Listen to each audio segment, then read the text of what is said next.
Honourable Senators, I rise today to speak about the case of Soliman Fakiri, who died in a segregation unit at the Central East Correctional Centre in Lindsay, Ontario on December 15, 2016.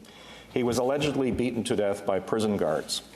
In August, however, the Ontario Provincial Police announced that in concluding the investigation that began in January 2019, none of the guards would face criminal charges. This is another tragic turn in a case that has been full of tragic turns, colleagues. Soli, as he is known to the family that loves him and continues to fight for some justice for him, was a young man living with schizophrenia. After a car accident at 18, Soliman was diagnosed and as a result left his studies at the University of Waterloo and subsequently had run-ins with the police. On December 4th, 2016, at age 30, he allegedly attacked a neighbor, but despite his serious mental illness, he was taken to a correctional center instead of a mental health facility. Soliman was found dead in his cell 11 days later after a violent altercation with several guards.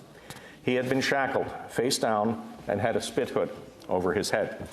While the coroner's report did not cite a cause of death, it did find that Soliman suffered 50 instances of blunt impact trauma. Almost 4 years later, justice for Soli is still proving elusive. Two investigations, the first by local police in Kawartha Lakes and the second by the OPP, laid no charges stating that it was impossible to trace the actions or inaction of each guard. Soliman's case revealed a complete failure to properly assess and care for a man dealing with severe mental illness.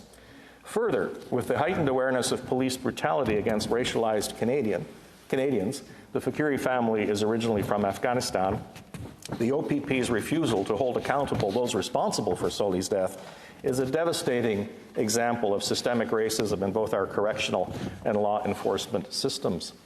Led by his brother, Yusuf, Soliman's family has been fighting for justice since his death and will continue despite this most recent setback.